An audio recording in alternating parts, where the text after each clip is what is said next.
Hola amigos, ¿qué tal? Stuart here from Spain Speaks with an update on the current situation in Spain. Day 154 of the current situation, and today it's all about the government starting to crack down on some of the reasons behind the recent surge in cases in Spain. Firstly, a big thanks to all of the people that left comments on the last video. Lots of comments, lots of debate happening there as usual. Big thanks to people that supported the channel through a small donation. You can see your names here. Thanks to people that bought merchandise. And a big thanks, as always, to my patrons on Patreon for your ongoing support. Now, let's get into some of the news that has caught my attention over the last couple of days. And as I said, it's all about the government starting to crack down because case numbers are increasing in Spain. Infections continue to rise, and a third of them are happening in Madrid. However, the chief health officer, Mr. Simón, says that Aragon and Catalonia have shown that outbreaks can be controlled. The pandemic continues to spread strongly in Spain, but the Health Ministry, which today called an extraordinary meeting with the autonomous communities to assess the situation, does not believe that we are facing a second wave or that there is a risk that the hospital system will collapse again, as denounced yesterday by 9 medical societies.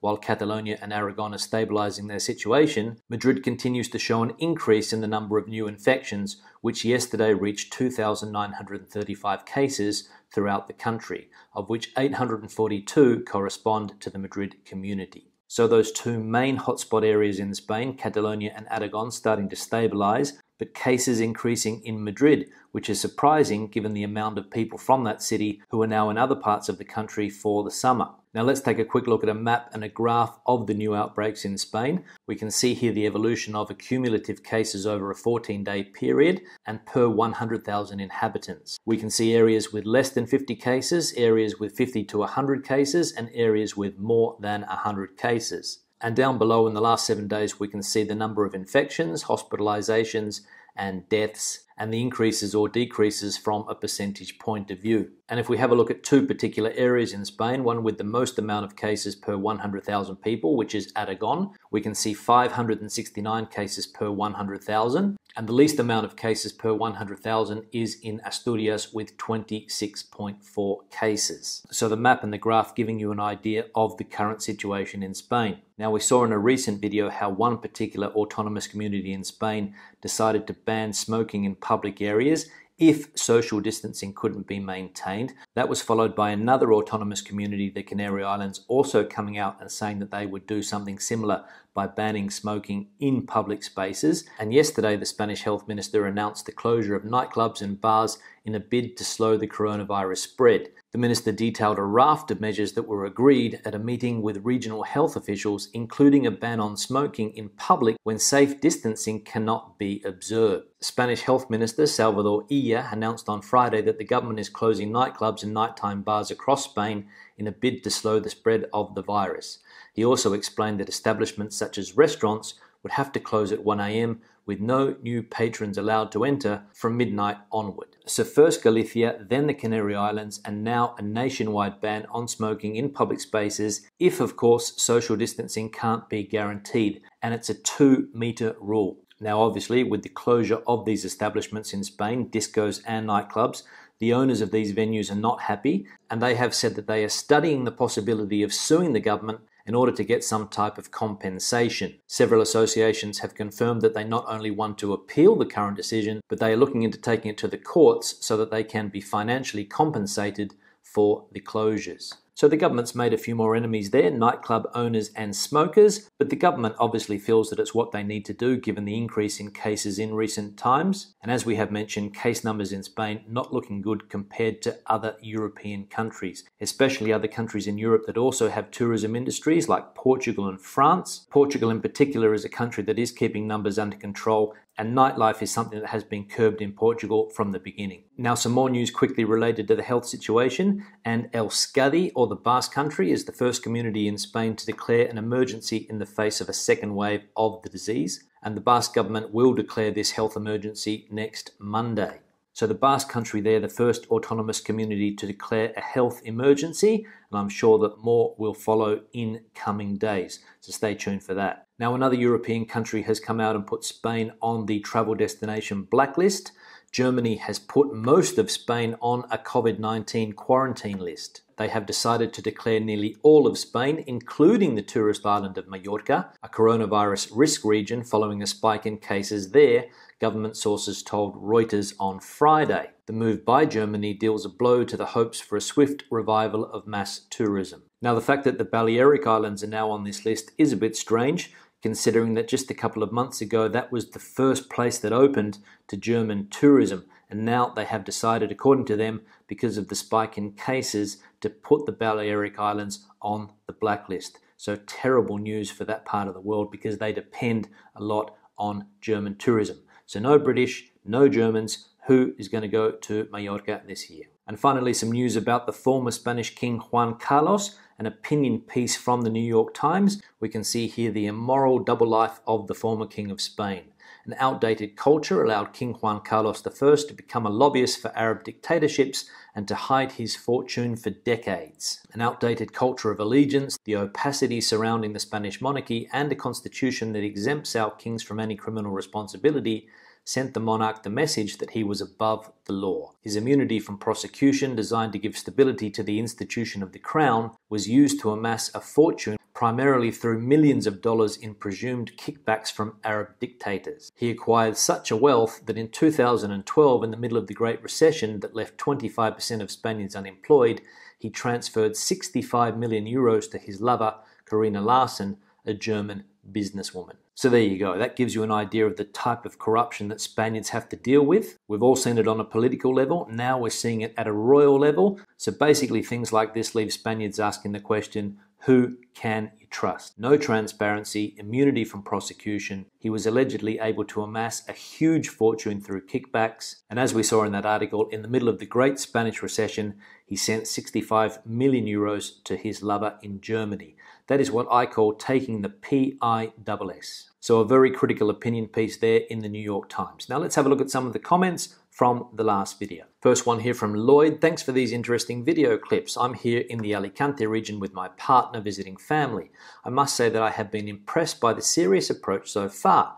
Concerned by the figures, I hope to move here in the future, even with my new blue passport. Yeah, Lloyd, thanks for the comment. Good to see that you are enjoying Alicante. It's a fantastic place this time of the year, and that you would consider moving there in the future with, as you say, your new blue passport. Well, welcome back to the club. And you say that you have been impressed by what you have seen there so far. People taking things very, very seriously, but obviously, as we have seen, case numbers going up, so there must be part of the population that isn't taking it seriously, and perhaps these are the people that are out and about when the rest of us are in bed. Maybe that's one of the reasons. And that's also something the health minister said yesterday, that only a small percentage of the population are not taking it seriously. The majority are, but there are those who are not. One here from New Dawn for All. I don't believe that blokes scratching their backsides in public and not trusting people to wash their hands is a new phenomena. This would seem to be an internal problem. Yeah, New Dawn, thanks for the comment, and you're right. Unfortunately, it is one of the main factors. A lot of people don't have good hygiene standards. It's nothing new. People don't wash their hands maybe as often as they should. Maybe they go to the toilet and don't wash their hands. We don't know. We have to trust people regarding this. As I said the other day, I saw a person scratch his backside, put his hand down his pants to do it. It wasn't one of these external scratchings. The hands went down the back of the pants. And as I said the other day, I presume that the first thing that that person did was go to a bathroom and wash his hands. But obviously, I didn't follow him in. One here from Andrea. I still refer to the 501 Spanish verbs and their conjugations book that I bought in high school over 20 years ago. Priceless. But it's true that no one speaks with perfect grammar and colloquialisms abound. Does Spain have the equivalent to the English Urban Dictionary? LOL. Can't wait to get back to Spain to practice my Spanish. As an American, I figure that'll be by day 775 or so. Stay healthy. Yeah, thanks for the comment. Good to see that you are holding on to that old Spanish grammar book that you picked up over 20 years ago that taught you how to conjugate those Spanish verbs. And that is, for a lot of learners, one of the main problems that they have with the Spanish language. That verb conjugation. Yo como, tú comes, él come, nosotros comemos, vosotros coméis, ellos comen. That is the verb conjugation, and difficult to pick up, especially from English, because we don't have a similar conjugation system as they do in Spanish, and it does take you a long time to wrap your head around those when you are learning Spanish. But practice, practice, practice is the only way, especially on the ground in a country like Spain. And you're right, colloquialisms do abound, and in Spain there's a lot of them. One here from Gwyneth, turn a blind eye. Yeah, thanks for the comment there, Gwyneth. That's a name that you don't hear very often nowadays, Gwyneth. My dad has a cousin called Gwyneth, and it's a name that I've always liked. And turn a blind eye is the Spanish expression that I said the other day. It was hacer la vista gorda, turn a blind eye. And today's expression is echar leña al fuego. One here from Rebecca. Hi Stuart, I felt I should let you know how much I appreciate your update videos. I have watched every day since day one. I live in Canada and saw your experiences as what would be coming our way. I appreciate your unbiased opinions, and I am reassured to see that I am not the only one who has the same thoughts and feelings that you share. I like the numbering system. It keeps track of the duration of this nightmare. Thank you again for all the work on your videos. Yeah, Rebecca, thanks for the comment, and good to see that you have been here since day one. It's been a long journey, and I said the other day that I'm going to keep the numbering system going, at least for a little bit longer. I might pack it in the near future, but you never know. But I think it's a good idea, at least for me, to keep an idea of just how long this thing has been going on for. So I'll keep up the numbering system for the time being. One here from Andrew. Stuart, you are a language teacher, so you must know that think, Smith, I think that is, thanks is not the same as cerveza or Sanchez. The th sound is also used in other languages, but it is a lot less prevalent in the vocabulary than it is in Spanish in Spain. Yeah, thanks for the comment, and you'll notice that I've cut it short because it was a bit long, and unfortunately you're wrong. Cinco and think is exactly the same sound. Th. Uno, dos, tres, cuatro, cinco. I think it's the same sound. What do you think? One here from Javier. Here is another Spanish expression to refer to those people who don't want to wear a face mask or keep social distance. Pasarse la ley por el forro. Yeah, Javier, thanks for the comment, and thanks for that new expression. You can also lengthen that expression if you want to pasarse la ley por el forro de los. But basically it means that people don't give a damn about the rules and regulations. They do whatever they want to do because they don't consider that things like masks or social distancing are necessary. They don't think that they have to abide by the rules. So you'll hear them say things like me la soplan, or the expression that you mentioned in your comment. One here from Max. Viva Galicia in this case. The most bothersome thing during my visits to Spain are the smokers. Yeah, thanks for the comment, Max, and I don't want to offend smokers out there. I know that it is a sensitive topic, and I'm sure that you are not happy with some of the rules in place in Spain at the moment. I'm a non-smoker. I don't particularly like the smell of cigarette smoke, and it is, as I said yesterday, a bit of a problem when you go to an outdoor seating area at a restaurant or a bar in Spain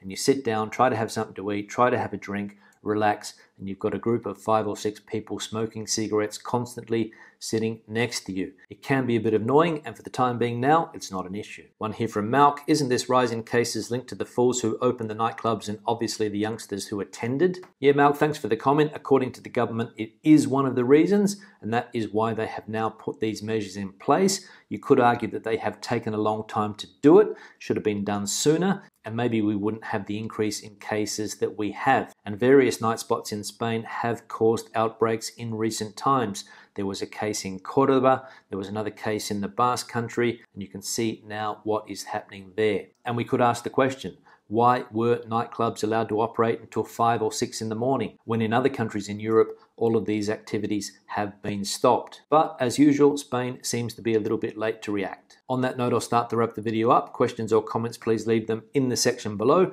Debate the situation out as you normally do. Feel free to leave a comment. Give the video a thumbs up if you liked it, thumbs down if you didn't. I'll see you in the next one. Hasta luego.